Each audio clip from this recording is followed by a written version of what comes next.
प्राचीन भारत के हरे भरे पहाड़ों के बीच बसे एक छोटे से गांव में राजू नाम का एक लड़का रहता था।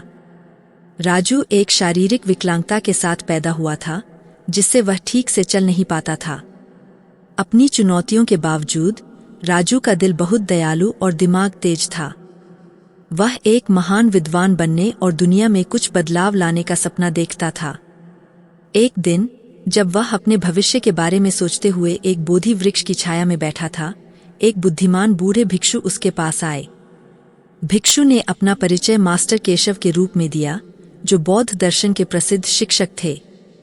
राजू की दृढ़ता और बुद्धिमत्ता से प्रभावित होकर मास्टर केशव ने उसे अपने संरक्षण में लेने और उसे बुद्ध के मार्ग सिखाने का प्रस्ताव दिया। मास्टर केशव के मार्गदर्शन में राजू ने 4 आर्य सत्य और अष्टांगिक मार्ग के बारे में सीखा। उसने करुणा, जागरूकता और आंतरिक शांति की शिक्षाओं का अध्ययन किया। मास्टर केशव ने राजू को कमल के फूल की कहानी भी सिखाई, जो संघर्षों और कठिनाइयों से बरने और प्रबुद्ध होने का प्रतीक है।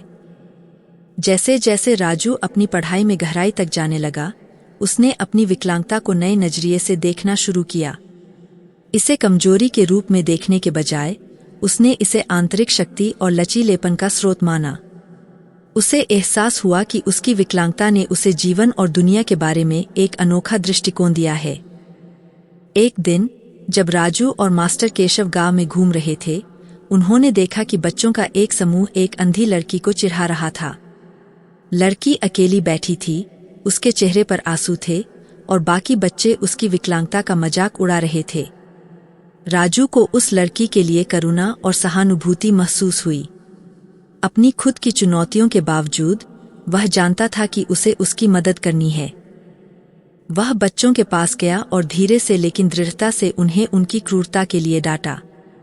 फिर वह लड़की के पास बैठ गया और उसका हाथ पकड़कर उसे सांत्वना और दिलासा देने वाले शब्द कहने लगा। लड़की का चेहरा कृतज्ञता और राहत से खिल उठा। उसने राजू को उसकी दयालुता के लिए धन्यवाद दिया और कहा कि उसने कभी किसी को नहीं देखा जो उसकी कठिनाइयों को इतनी गहराई से समझता हो। राजू मुस्कुराया और उसे बताया कि वह भी जानता है कि अलग दिखना कैसा होता है, लेकिन उसने उसे आश्वस्त किया कि उनकी भिन्नताएं ही उन्हें मजबूत और अनोखा बनाती है। राजू के इस दयालुता के कार्य की बात पूरे गांव में फैल गई और जल्द ही वह करुणा के बोधिसत्व के रूप में जाना जाने लगा। दूर दूर से लोग उसकी बुद्धिमत्ता और मार्गदर्शन लेने आने लगे। राजू ने अध्ययन, सीखना और बढ़ना जारी रखा, अपनी विकलांगता को प्रेरणा और शक्ति के स्रोत के रूप में उपयोग करते हुए। साल बीत गए और अंततः राजू गांव में एक सम्मानित शिक्षक और नेता बन गए। उन्होंने विकलांग बच्चों के लिए एक स्कूल की स्थापना की, जहां उन्होंने उन्हें बुद्ध के मार्ग सिखाए और उनके संघर्षों को नए दृष्टिकोण से देखने में मदद की। एक दिन जब राजू अपने सफर पर विचार करते हुए बोधि वृक्ष के नीचे बैठे थे, मास्टर केशव एक बार फिर उनके पास आए। बूढ़े भिक्षु ने मुस्कुराते हुए और राजू की उपलब्धियों पर सराहना करते हुए सिर हिलाया। तुमने अपनी कमजोरी को ताकत में बदल दिया है, बच्चे, मास्टर केशव ने कहा। तुमने दिखाया है कि सच्ची बुद्धिमत्ता और करुणा दिल से आती है, न कि शारीरिक क्षमताओं से।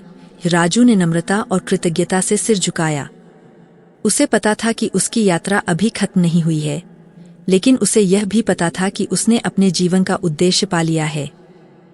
शांति और संतोष की नई भावना के साथ राजू ने अपनी आंखें बंद की और ध्यान किया। बोधि वृक्ष की पत्तियों की हल्की सरसराहट को अपनी आत्मा को शांत करने दिया। और जैसे ही सूरज पहाड़ों के पीछे छिप गया, गांव पर सुनहरी रोशनी डालते हुए, राजू को पता था कि उसने वास्तव में बुद्ध की शिक्षाओं को अपना लिया है और अपनी कमजोरी को ताकत में बदल दिया है।